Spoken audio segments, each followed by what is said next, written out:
Your Steve Jones Show podcast is loading now. The Steve Jones Show podcast is sponsored by Sunbury Motors, North 4th Street in Sunbury, and Sunbury Motors Kia, routes 11 and 15 in Hummel's Wharf.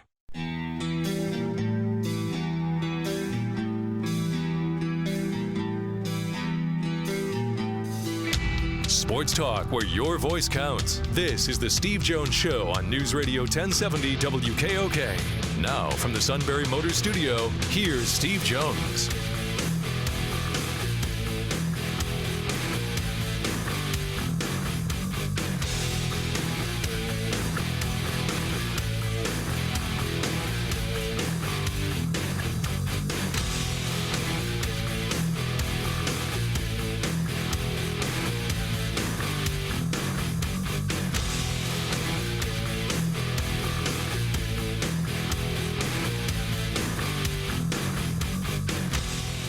Good afternoon, everybody. It is the Steve Jones Show on a Wednesday. Matt Catrillo here with you. Steve will soon be there from the Sunbury Motors Studio. Sunbury Motors, 4th Street in Sunbury. Sunbury Motors Kia, routes 11 and 15 in Hummel's Wharf. And online at sunburymotors.com. Ford, Kia, Hyundai. A great selection of pre-owned inventory. And a great service department that is there with the diagnostics, with the inspections, with all the routine maintenance. And a sales staff that is not just there for the sale, but's there for you. It's all part of the Sunbury Motors guarantee. And, of course, we all know what SMC stands for. Sunbury Motor Company, selling more cars, satisfying more customers. With that comes the need for many great behind-the-scenes employees for that great service department. They need more due to the busy business that a 107-year-old dealership has earned. They are looking for entry-level and experienced technicians to work in their quick lane, car light truck service, heavy truck service, body frame and alignment, and towing departments.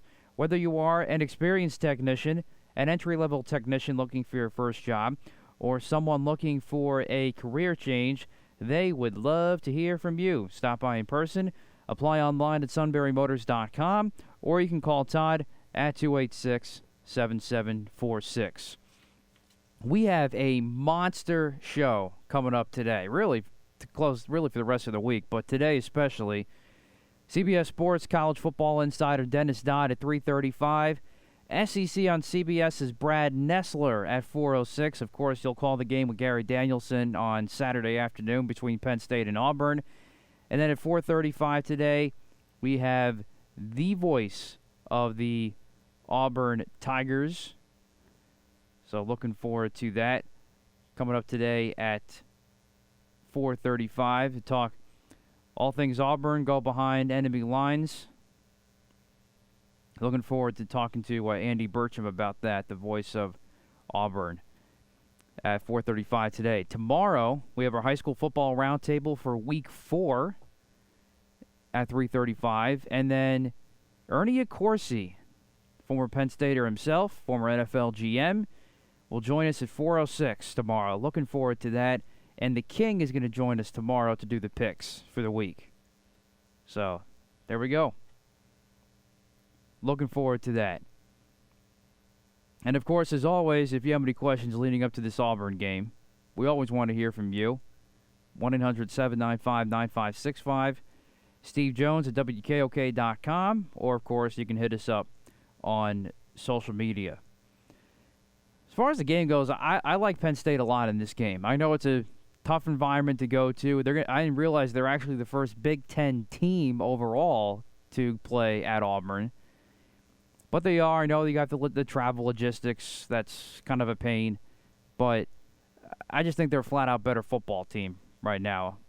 The running game is going to definitely give a little bit of a challenge to Penn State. But really, that Auburn offense has nothing else. So if Penn State is as aggressive as they were, say, in the Purdue game, they have a good chance, I think, to completely shut down this Auburn offense. I really do. But we'll see how it plays out Saturday, of course. Tailgate show at 2. Kickoff at 3:30 right here on News Radio 1070 WKOK, WKOK.com, and the SBC app.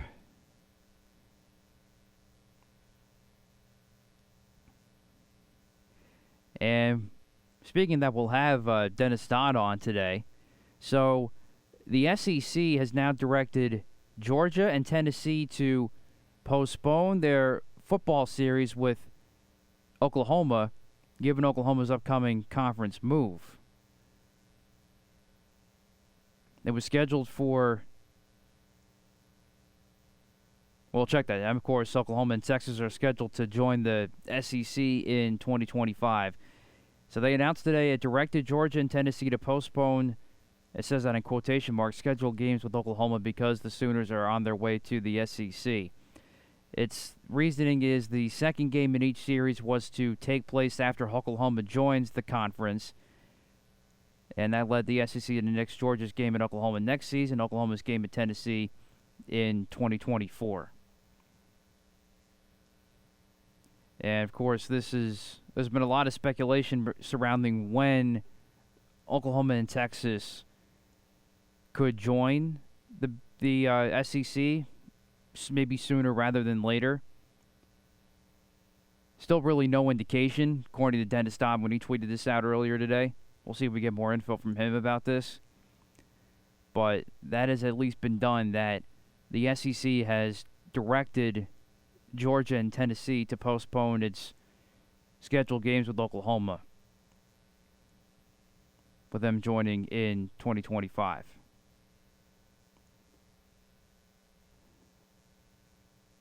So that's interesting, I guess, as far as that plays out. What? What's interesting? This thing with the SEC telling Georgia and Tennessee to postpone their home-and-home series with Oklahoma. Yep. We'll talk to Dennis about that when we have Dennis on the show. Because, you're looking at... That mean they're looking around saying we can negotiate our way out of the grant of rights? Could very well be it. Good. In other words, you're going to take the idea of future earnings to get out of it. I think in the end that's probably what they're talking about. We'll see. We'll see. In fact, I'd tell them to keep them on the schedule with the idea they become conference games. Right? That would make more sense to me. That's what the Big Ten did with Rutgers. Penn State, when Rutgers came in, Penn State played the third game of the season. It was already a pre-scheduled non-conference game. And all they did was make it a conference game in 2014. And the same thing in 15. When Penn State went there in 15, the one where Christian hit Bill Belton for the touchdown late, that was also supposed to be a non-conference game. You know what the irony is? You know who Rutgers replaced on the non-conference schedule? Nebraska. That's funny. Right? So, yeah. You always get interesting stuff like that happens. Your guy had a couple big home runs last night. Yes, sir. Somebody at TBS needs to figure out how to spell Jimmy Fox and Hank Greenberg. Because right now, Aaron Judge is not in third place in the history of the American League. He's in fifth. Right, yes. Right? I mean, I'm talking about giving... It's important to give just due to those who have already accomplished it. Hank Greenberg and Jimmy Fox both hit 58. Fox with the Philadelphia A's, Greenberg with the Tigers. They both hit 58 home runs. In fact, Greenberg had a 59th home run wiped out because of a rainout. Hit the 59th home run, or whatever he hit it during the course of the year, right? And the game got stopped because of rain, and it wasn't an official game, so it didn't count. But don't start doing this. Maris has 61, Ruth has 60, and what does he got now, 57? Right. Right. That's good. That's accurate. But what about Greenberg and Fox? They don't deserve to be on the list? Yes, had it on their graphics. You know? TBS did not, and most others have not. So, let's give credit where credit's due. Eventually, Judge will pass both of them. He may tie them tonight.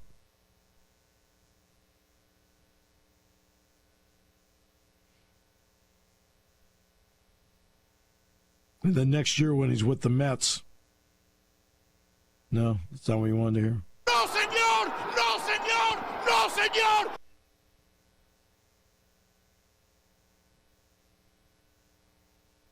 You'll blame Brian Cashman.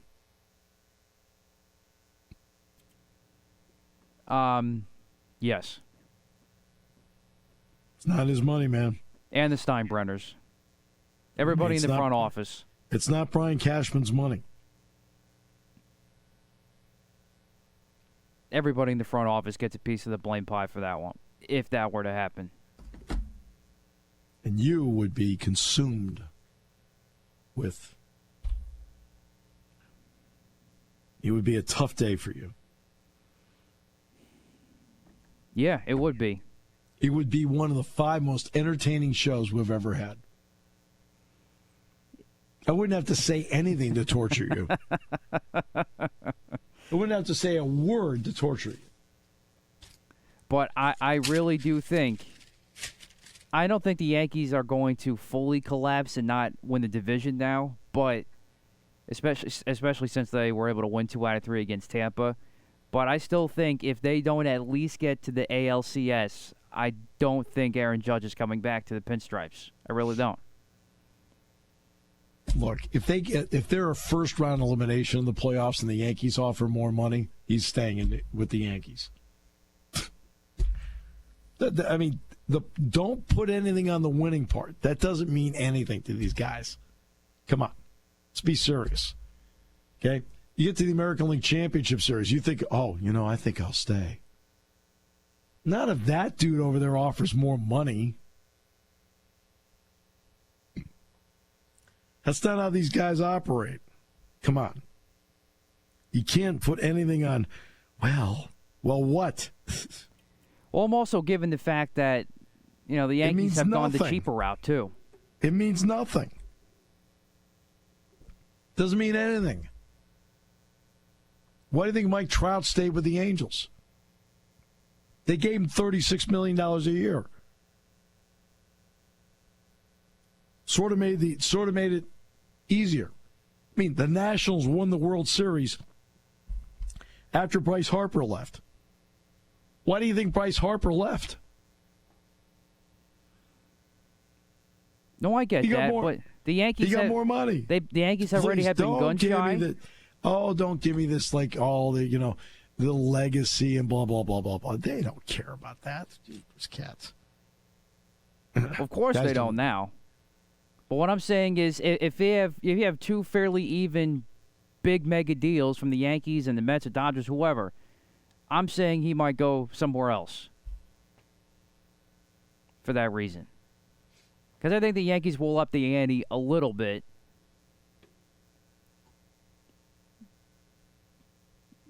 But I don't know. Look, he'll sign with the Yankees. You'll be happy. Then he'll feel a twinge. In fact, repeated twinges. He'll become Giancarlo Stanton, and you'll be depressed. At least he'd still be in pinstripes. But yeah, that wouldn't be ideal. If he's not playing, you're not going to be happy. Well, no, but at least I know he's on my team still. Okay, like 100 games a year? Yeah. Very impressive in last year's playoffs, I thought, when he went, 1 for 4 total.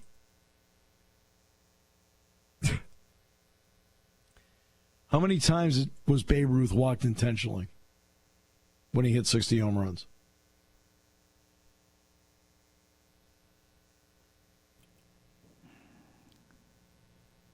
Probably not many. 0. Yeah. Why? He had Lou Gehrig hitting behind him. How many times was Roger Maris intentionally walked when he hit 61 home runs? Probably none. Because Mickey Mantle hit behind him.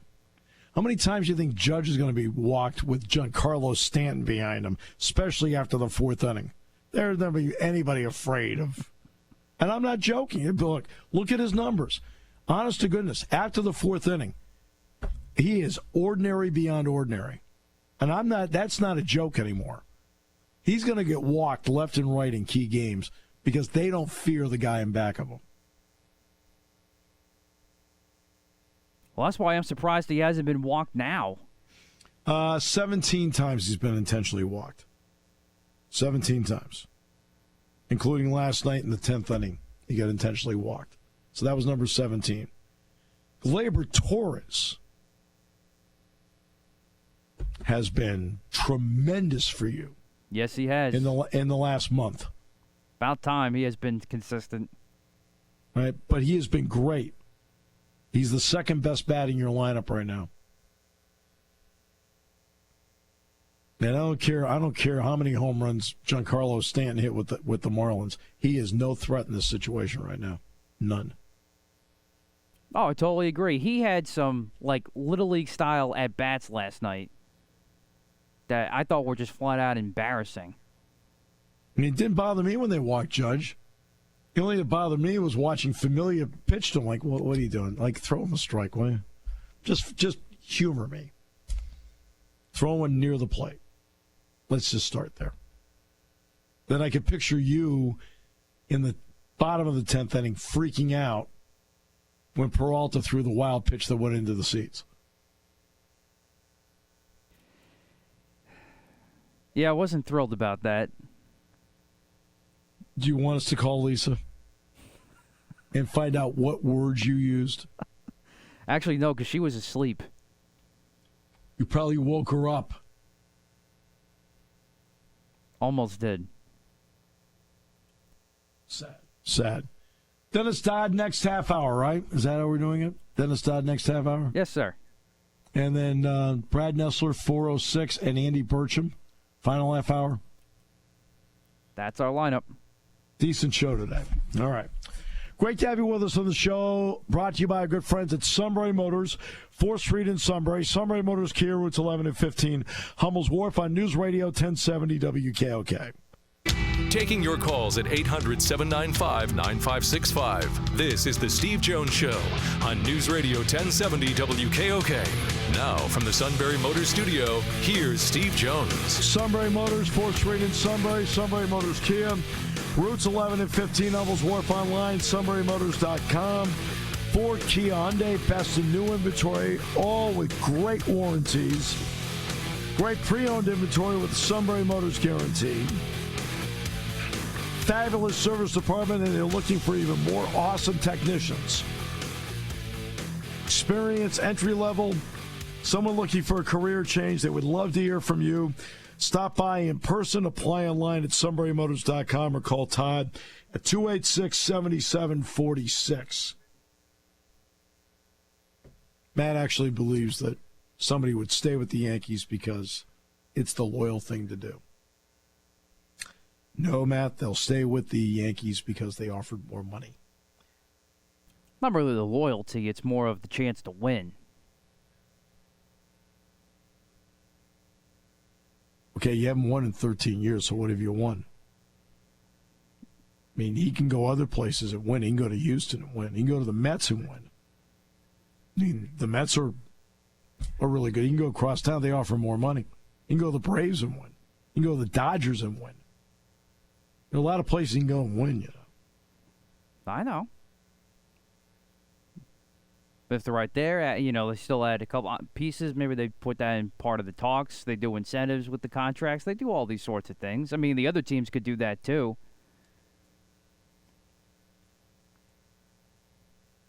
It's really down to the money. All right. I hear you. I mean, I don't think he's going to Seattle.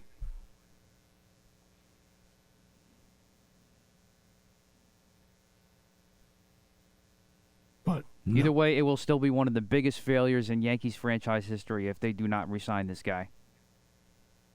No, you've had playoff failures that are bigger. All right, that's all right. It hasn't been a good century so far. So you're dying on the vine over there, aren't you?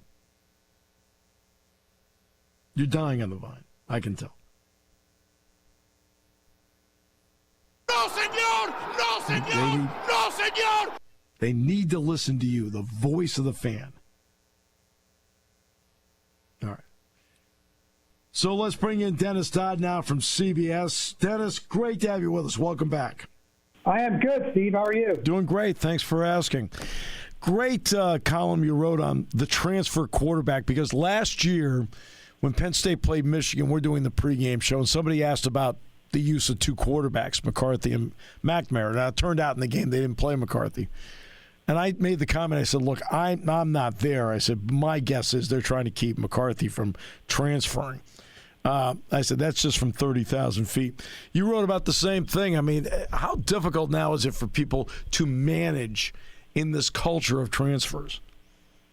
Well, it's an embarrassment of riches when you've got two good quarterbacks like a Michigan, like Ryan Day continually has had at Ohio State. It requires some deft manipulation in that the Michigan situation is one, frankly, I've never seen before.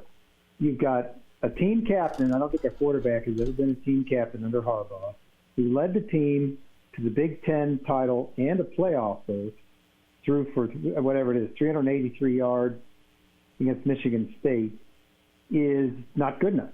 And I think at every school, the next guy up is always the most desired.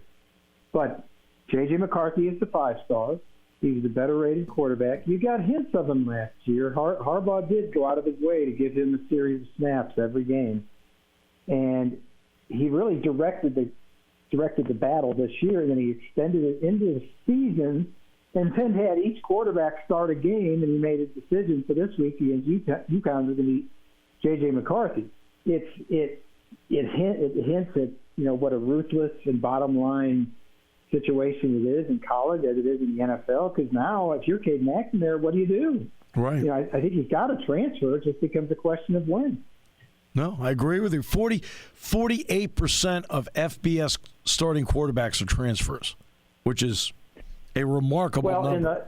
In the last 20 years, which since the beginning of the century, I did 20 years. That's 100 players, 5 each year from 24/7.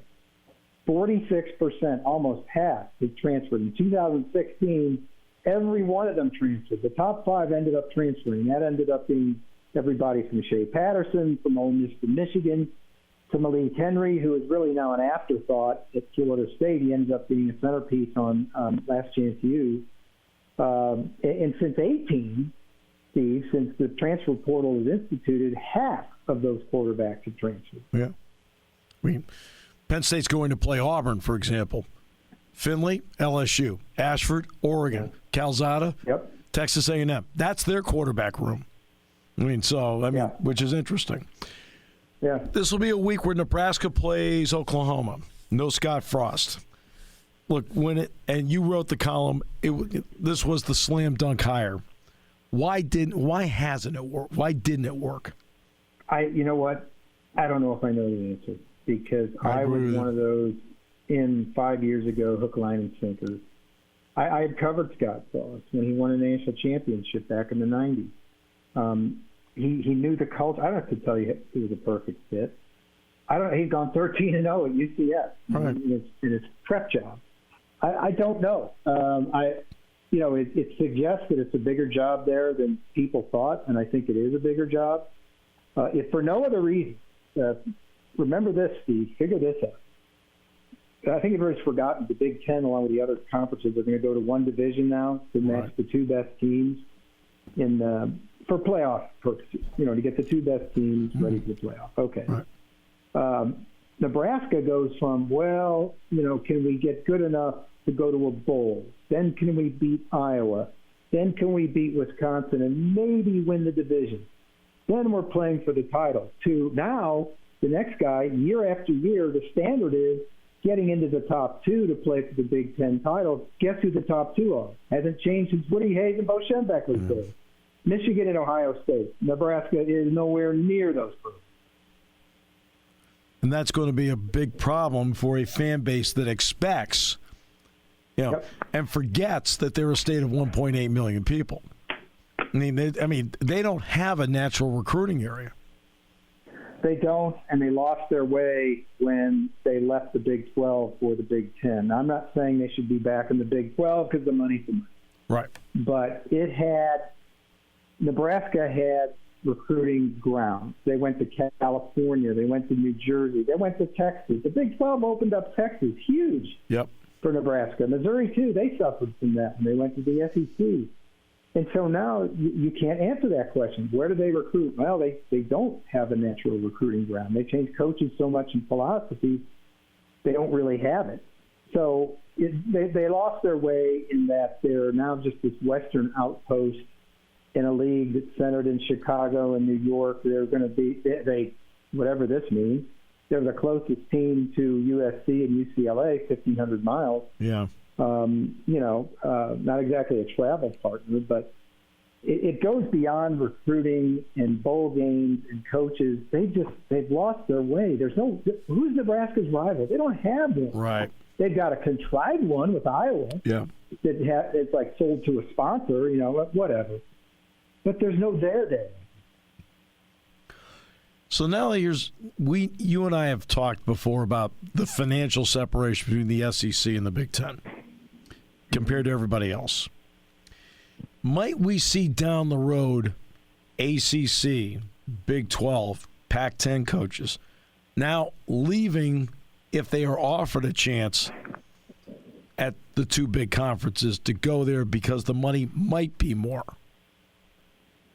I don't think the disparity is going to be enough to say that the division line is between those 2 conferences. I just saw something today. Okay, we know the name for Nebraska right now. Kleiman from Kansas State. Matt Campbell from Iowa State. There's Lance Leopold from Kansas. Is this the first indicator, through realignment, that these Big 12 teams aren't going to be able to compete? In other words, Nebraska's a better job than Kansas. Is it a better job than Iowa State? You've been there.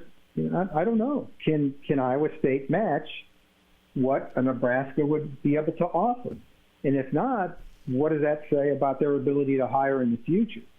Because the Big 12 is, I don't know if people know this, is taking a giant haircut no matter what happens. That's right. In media rights, right? That's right. So is this the first indicator? That's a great point because they are going to take a giant haircut. And we've talked about that on the show. People think, they opened up the new TV negotiation. They're going to get more. They're not going to get more money. Pac-12 is not going to get more money. I mean, and the ACC is stuck through 2036 with what they're doing. The way they can get more money is through the college football playoff. ESPN does have exclusive rights to it until the new one comes up. So what are the hurdles, Dennis, to making this happen in 24 and 25 as opposed to starting in 26? Mostly logistical, sites, hotel rooms. It's already been published report that if they went early to 24 or 25, that the ESPN is contracted to pay $450 million a year. Okay. In those 1 or 2 years. So that's done, according to reports. Okay. I guess I would say that. Right. The other stuff is complicated. I was able to find out that the CFP commissioners have copies of the dates of the 25 and 26, I believe, playoffs. Those aren't even available. Those haven't been released to the public. Right. You can kind of do it yourself if you backdate stuff, like I did from a story. But there's all kinds of complications. Beginning in early December, NFL teams play Thursday, Saturday, and Sunday. Right. Well, when are you going to play some of these games? You've got the issue of trying to sell 16 games again, which the commissioners thought they had done last June when they presented. But it looks even more daunting now with revenue sharing and collective bargaining on the horizon. That's another one, revenue distribution. I think eventually the players are going to have to get a piece. Don't ask me how.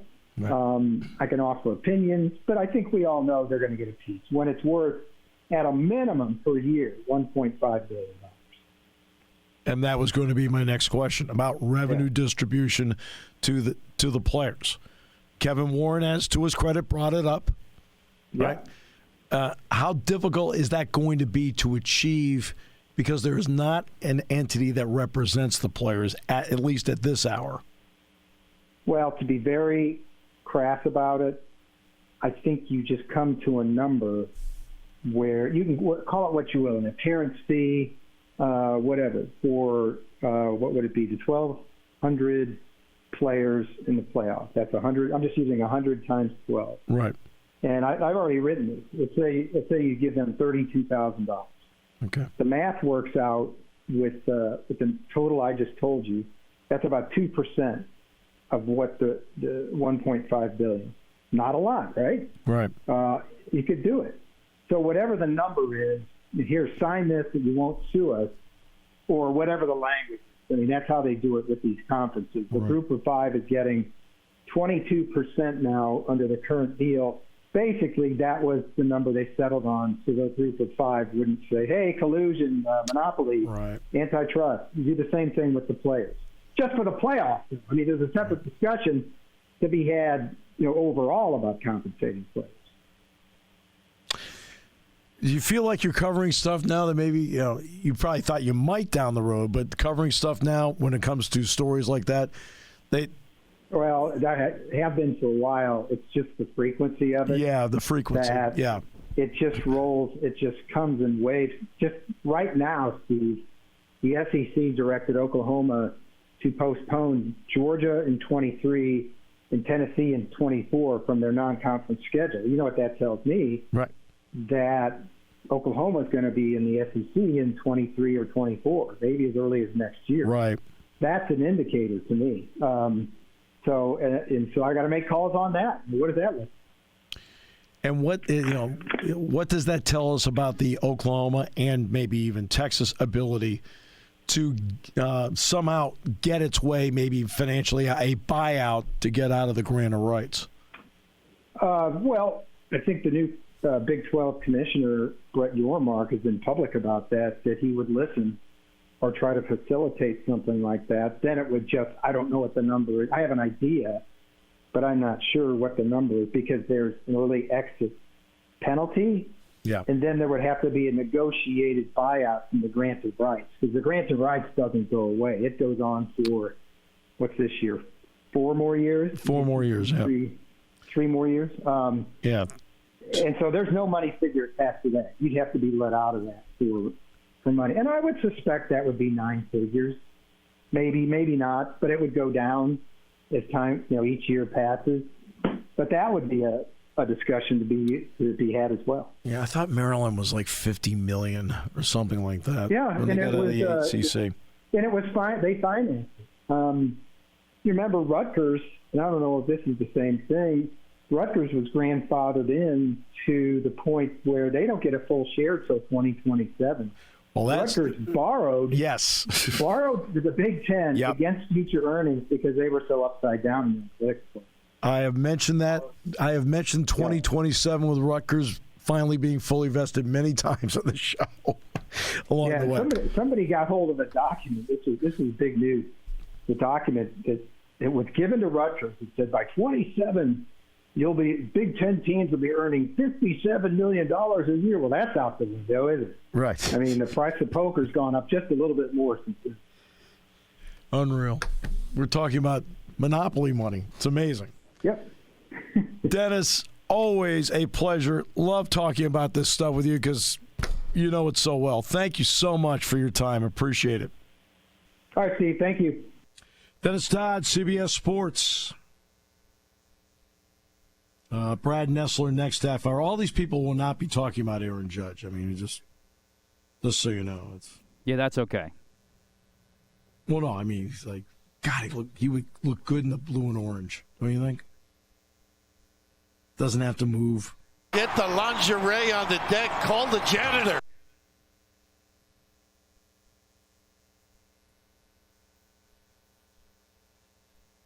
All you have to do is like say one sentence, and you spend hours thinking about it. Tell me I'm wrong. I'd rather hit home runs into Monument Park than hit a home run and have a disgusting apple pop out every time. But that's just me. Depends on that apple's paying you $36 million a year or not.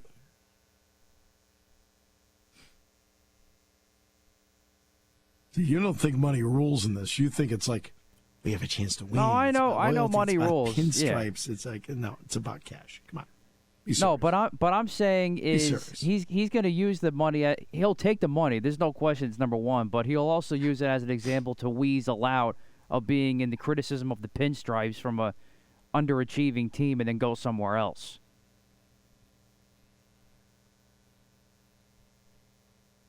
That's why I think he could go. Of course, it's for the money, but it's also a way for him to weasel out of an underachieving season. For the team, that is. Not him, of course. You're a bit emotional today. All right, so. Oh, wait, that's every day. Oh, my almighty! You ever hear me complain about a guy leaving the Red Sox for more money? No. Why? All right, back with more in a moment here on News Radio 1070 WKOK. When car repairs get difficult. Well, I just don't know. Me neither. We get good. Sunbury Motors. More than quality new and used cars, Sunbury Motors specializes in complicated auto repair diagnosis. They can handle intricate repairs and even complete auto body with service open Monday through Friday, 7 till 4. And Sunbury Motors has made simple repairs easy. Maintaining your vehicle is necessary. Finding the time to do it is difficult. Welcome to Sunbury Motors Quick Lane. Open 7 till 4, Monday through Friday. Just walk in or call ahead. Relax in their remodeled waiting room with Wi-Fi, beverages, and snacks. While Sunbury Motors factory trained techs take care of your oil change, tire alignments, brakes, and inspections. Quick Lane, 6:30 to 6, Monday through Friday, Saturday, 6:30 till 2. Sunbury Motors, Ford and Hyundai, North 4th Street, Sunbury. And Sunbury Motors Kia, routes 11 and 15 in Hummel's Wharf. We take the out of auto repair. Welcome back. Great to have you with us.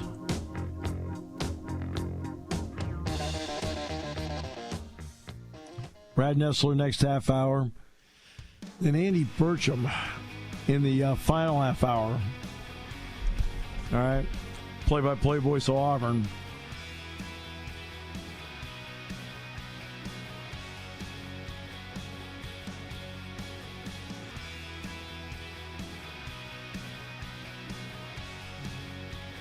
Matt thinks that Aaron Judge will return to the Yankees just to win.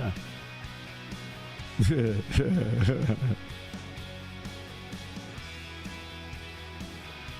going to be 31 in May. It's whomever gives him the most payola. And it very well might be the Yankees.